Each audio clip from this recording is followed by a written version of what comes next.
जानकी जीवन स्मरण जय जय राम पार्वती पते हर हर महादेव पुंडलीक वरदा हरि विठ्ठल श्री अनंत कोटी ब्रह्मांड नायक राजाधिराज सच्चिदानंद सद्गुरु श्री ब्रह्मचैतन्य महाराज की जय। श्री महाराजांच्या सेवेमध्ये दासबोधाची उजळणी पाहता पाहता आपण कालपर्यंत दुसऱ्या दशकातील सुरुवातीचे 3 समास पाहिले। चौथा समास आहे भक्ती निरूपणाचा।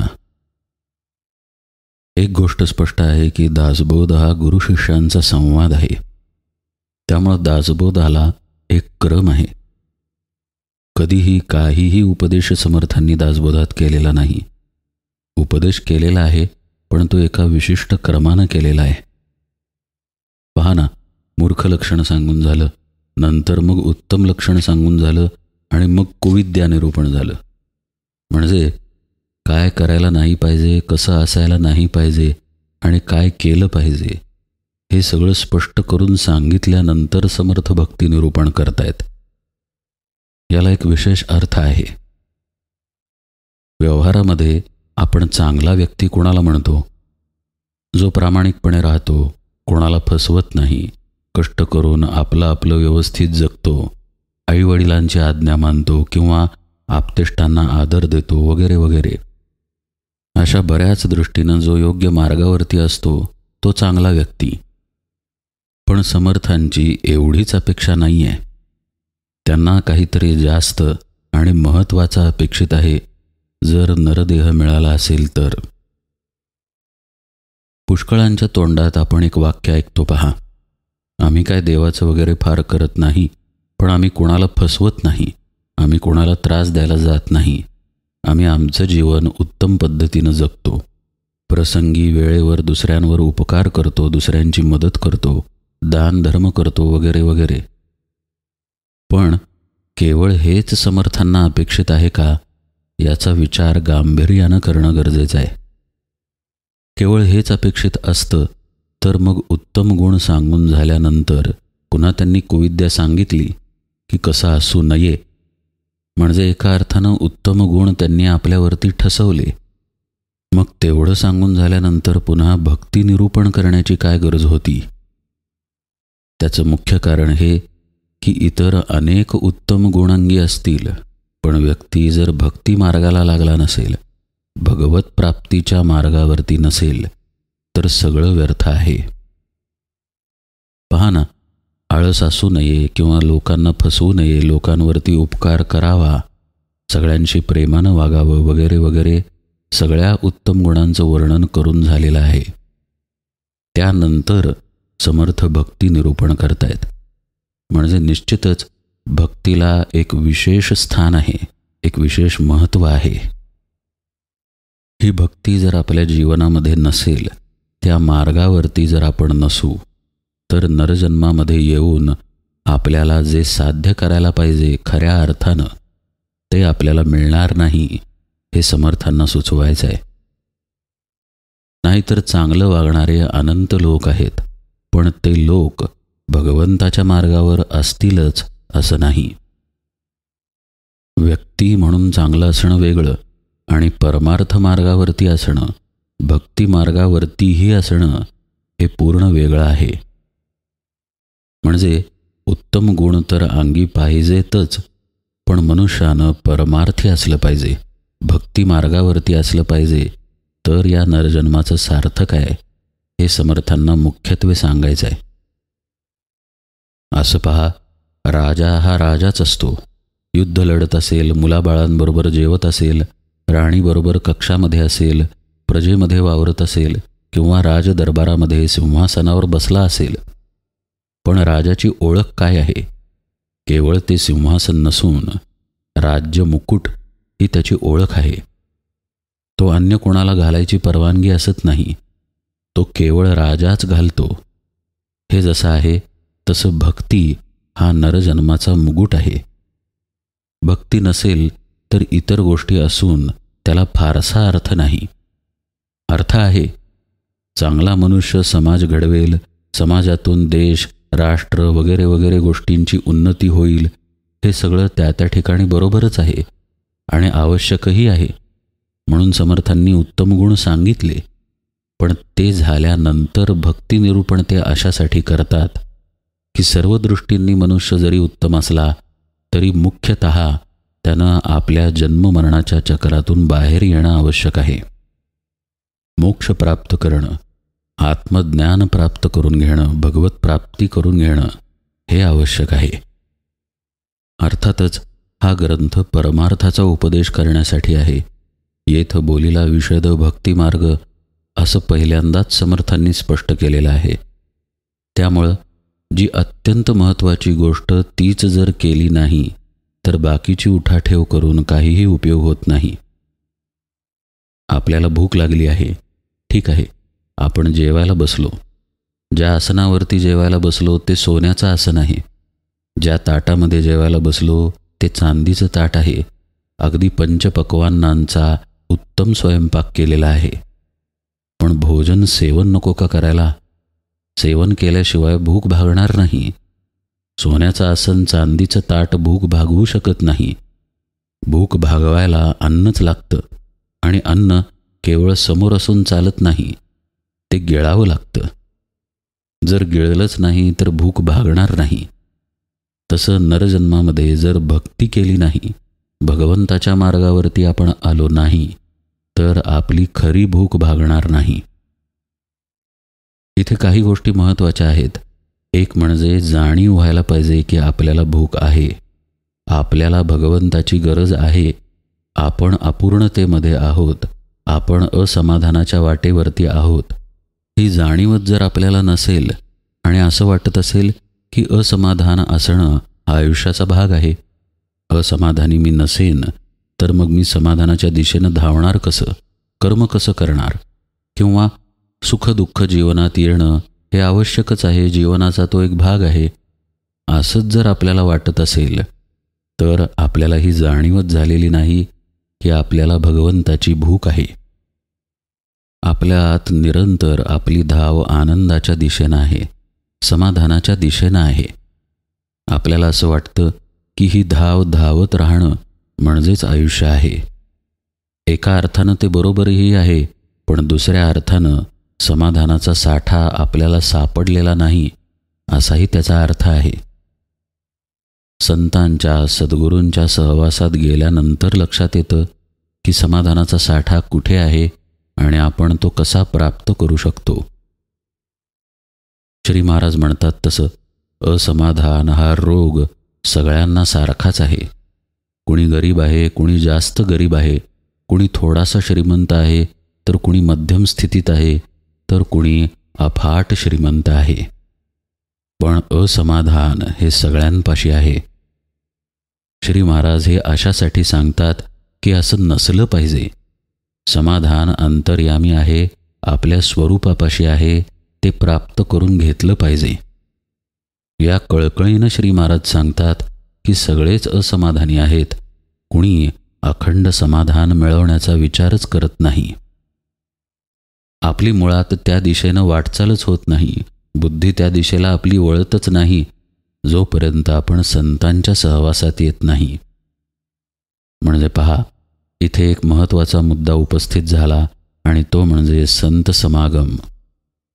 म्हणजे केवळ नरजन्मामध्ये येऊन उपयोग नाही, तर संत समागम केला पाहिजे, भक्ती मार्गावरती आलं पाहिजे, परमार्थ आचरला पाहिजे, तर काहीतरी या नरदेहाचं सार्थक होईल.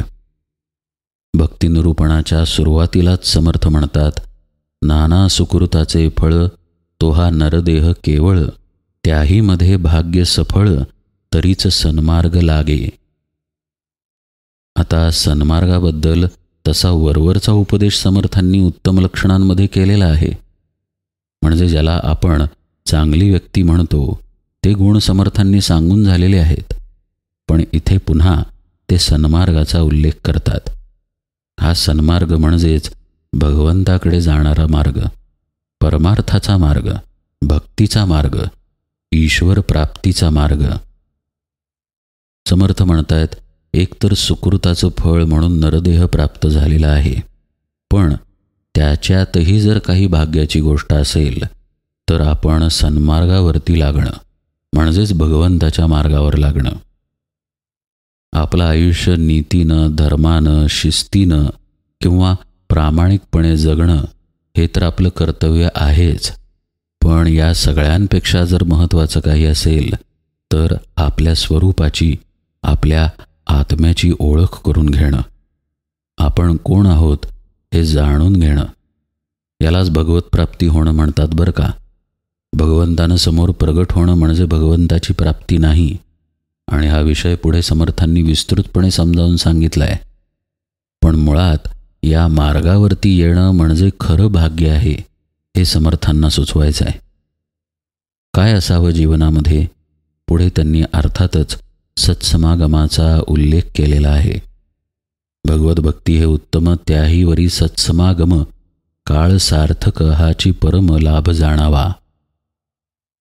जोपर्यंत आपण संत संगतीत येणार नाही तोपर्यंत नरजन्म काय आहे आणि कशासाठी आहे हेच आपल्याला कळणार नाही.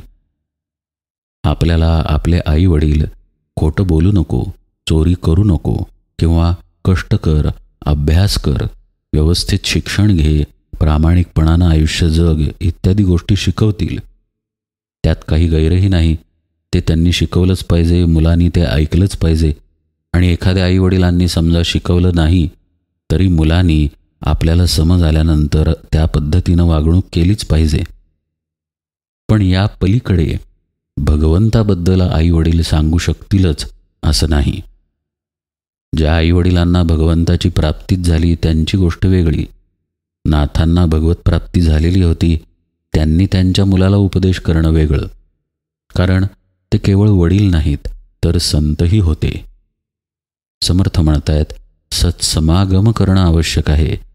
त्याशिवाय खरं इप्सित, खरं नरजन्माचं सार्थक कशात आहे हे कळणार नाही. संतांनी जन्माला येऊन किंवा अवतार घेऊन आपलं कल्याण करून घेतलेलं असतं.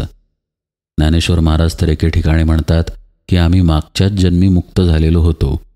म्हणजे ते मुक्तच असतात, आपल्यासारख्या जडजीवांचा उद्धार करायला अवतार घेतात. तर अशांना शरण जावं.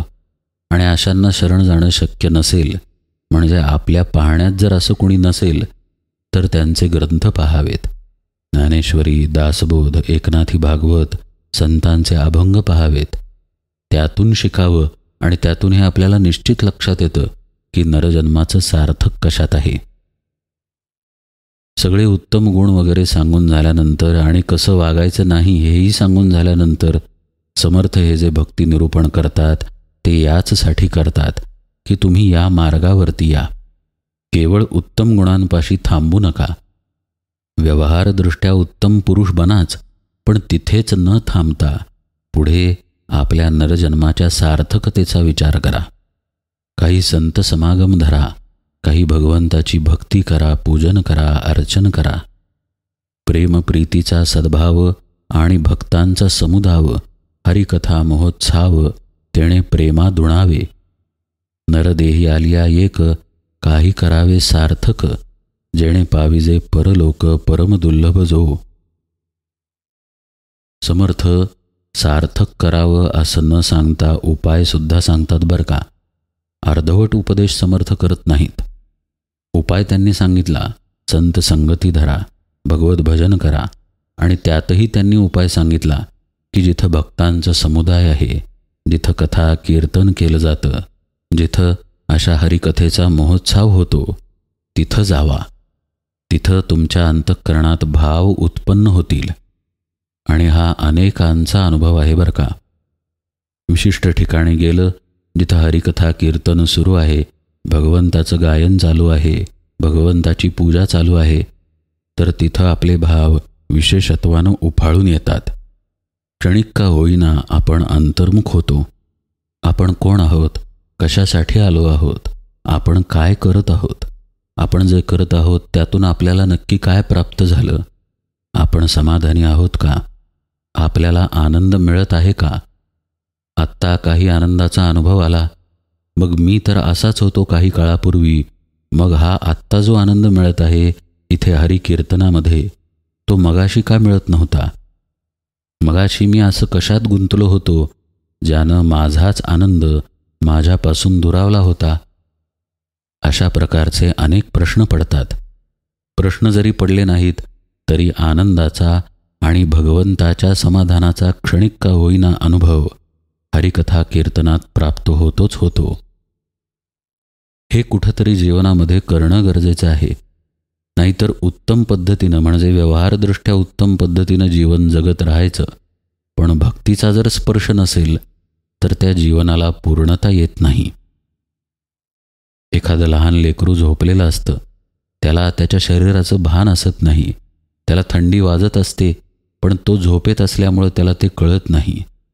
अंग शहारलेलं असतं, पण आईला दया येते आणि आई प्रेमानं बाळावरती पांघरूण घालते. तसं प्रेमाचं पांघरूण म्हणजे हा भक्तिमार्ग आहे आपल्या जीवनातला. हे आपल्या लवकर लक्षात यायला पाहिजे. म्हणून समर्थ तळमळीनं हे भक्ती निरूपण सांगतायत की तुम्ही उत्तम आयुष्य जगाच, पण काहीही करून या भक्तिमार्गावरती या. मग जिथं कीर्तन चाललंय तिथे जा, किंवा भगवंताची पूजा अर्चा करा, थोडा वेळ नामस्मरण करा, ध्यान करा, काहीही करा, पण परमार्थ मार्गावरती या. विधियुक्त ब्रह्मकर्म अथवा दया दान धर्म अथवा करणे सुगम भजन भगवंताचे. आत्ता निरूपणात जे येत होतं तेच समर्थांनी पुढच्या ओळीत मांडलं पहा. भगवत भजन महत्त्वाचं, ते कोणत्या ना कोणत्या मार्गानं करायला लागा, म्हणजे आपोआप तुम्ही भक्तीच्या मार्गामध्ये याल. बरं, भक्तिमार्गाचं आचरणसुद्धा वरवर असता कामा नये, ढोंगाचा असता कामा नये. 4 लोक मला पूजा करताना बघत आहेत म्हणून पूजा करणं, किंवा मी कशी गणपतीची पूजा केली म्हणून गणपतीबरोबर फोटो काढणं म्हणजे भक्ती नव्हे. भक्ती ही अंतरंगामध्ये उतरली पाहिजे, हे समर्थांना अपेक्षित आहे. कुठेतरी मी भगवंताचा आहे, भगवंत माझा आहे असं प्रेम त्यामध्ये असलं पाहिजे. आणि हे प्रेम आपल्या अंतरंगामध्ये उतरलं पाहिजे. जसा आपण लग्नाचा सोहळा करतो, 100, 200, 500, 1000, 2000 लोकांना बोलावतो, तशी भक्ती असू नये. किती जणांना माझी भक्ती कळली किंवा कळते यासाठी भक्ती करायची नसून आपली आपल्यापुरती आपल्या स्वतःच्या आत उतरण्यासाठी ती करायची असते. मग स्वतःच्या आत जो उतरायला लागतो त्याला स्वतःमधले दोष दिसायला लागतात. श्री महाराज प्रवचनांमध्ये म्हणत नाहीत का, आपल्याला स्वतःच्या डोळ्यातलं मुसळ दिसत नाही, पण दुसऱ्याच्या डोळ्यातलं कुसळ मुसळापेक्षा जास्त मोठं दिसतं. आपले दुर्गुण आपण पाहतच नाही, तिकडे पूर्ण कानाडोळा करून दुसऱ्यांमधले गुणदोष पाहत राहतो. हाही एक दोषच आहे, पण तोही तेव्हा कळेल जेव्हा आपण अंतर्मुख होऊ. आत्ताच पहा, आपण श्री महाराजांचं वाक्य ऐकलं. हे वाक्य म्हणजेच श्री महाराज आहेत. संत हे त्यांच्या उपदेशांमध्येच असतात. तोच त्यांचा सहवास आहे जर संत देहामध्ये नसतील तर. अशा पद्धतीनं भगवंताचा, भगवंताच्या उपदेशाचा किंवा संतांचा, संतांच्या उपदेशाचा सहवास, संग होणं गरजेचं आहे. तो संग जर होत असेल तर त्याबरोबर अंतर्मुखता येतेच येते. ती आली की मग आपल्यातले दोष आपल्याला कळायला लागतात आणि मग ताप होतो. आणि असं वारंवार व्हायला लागलं की हाच ताप अनुतापामध्ये बदलतो. समर्थ म्हणतात, अनुतापे करावा त्याग. अनुताप होऊन नुसता उपयोग नाही. अहो मी चोऱ्यामाऱ्या करतो, लोकांना फसवतो, किंवा अहो मी लाच घेतो, हे बरोबर नाही, हे मला पटतं, पण काय करू, घेत राहतो. अशाचा काय उपयोग? असं वागणं आपल्याला कुठंच नेणार नाही. म्हणजे त्रास झाला, अनुतापही झाला, पण आपल्यात जर आपण बदल केला नाही तर काय उपयोग? समर्थ म्हणतायत, भक्तिमार्गावरती येऊन अनुतापे त्याग करावा. ज्या गोष्टींमुळे अनुताप झाला त्या गोष्टींचा त्याग करावा. खरं म्हणजे आपल्या देहबुद्धीचाच अनुताप व्हायला पाहिजे आणि तिचाच त्याग व्हायला पाहिजे. पण तो साधनात्मक खोलातील अर्थ झाला. त्या दिशेने आपली हळूहळू वाटचाल होईलच या मार्गावरती. पण निदान आपण कालपर्यंत ज्या चुका करत होतो त्या जर लक्षात येत असतील तर त्या टाळणं तरी आपल्या हातात आहे, त्यांचा त्याग करणं तरी आपल्या हातात आहे. तर निदान ते करावं असं समर्थ म्हणतायत. अनुतापे करावा त्याग, अथवा करणे भक्तियोग, नाहीतरी धरणे संग साधुजनाचा. त्याग करणं जरा जड जातं, पटकन जमेलच असं नाही. पण मग भक्ती मार्गावरती दृढ राहावं, आणि तेही नीट जमत नसेल तर साधुजनांचा संग करावा. काही नाही, श्री महाराजांच्या भाषेत सांगायचं झाल्यास संतांच्या पायी नुसतं पडून राहावं, तरीसुद्धा आपला उद्धार होईल. पण खरं म्हणजे या ओळीचा गर्भित अर्थ असा आहे की संतांच्या सहवासामध्ये राहून भक्तियोगाचं आचरण करावं आणि दर क्षणाला आपल्यातील दोष घालवण्याचा अभ्यास करावा. असा अभ्यास करत गेल्यास भगवंताची भक्ती निश्चित प्राप्त होते. समर्थ येन केन प्रकारेण तुम्ही या मार्गावरती या. नरजन्मात जर आहात तर या मार्गावर आल्या वाचून राहू नका, असं कळकळीनं सांगतायत. नाहीतर आपली कर्मे चोख केली, पैसा भरपूर कमवला, अगदी धर्मानं कमवला, प्रामाणिकपणे कमवला, पण भगवंताच्या मार्गावर जर आला नाही तर जन्म व्यर्थ जाईल. सर्व बाजूंनी जीवन उत्तम आहे, पण भगवत भक्ती जर नसेल, संत सहवास जर नसेल आणि भगवत भक्तीचं आचरण जर नसेल तर जन्म व्यर्थ आहे. अनेक प्रकारांनी या समासामध्ये हीच गोष्ट समर्थांनी आपल्याला पटवून दिली आहे. पुढे तर ते म्हणतात, जन्मा आलियाचे फळ काही करावे सफळ, ऐसे न करिता निर्फळ भूमिभार होये.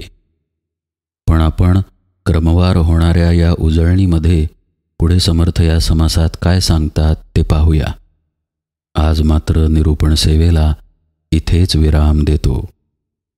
जानकी जीवन स्मरण जय जय राम.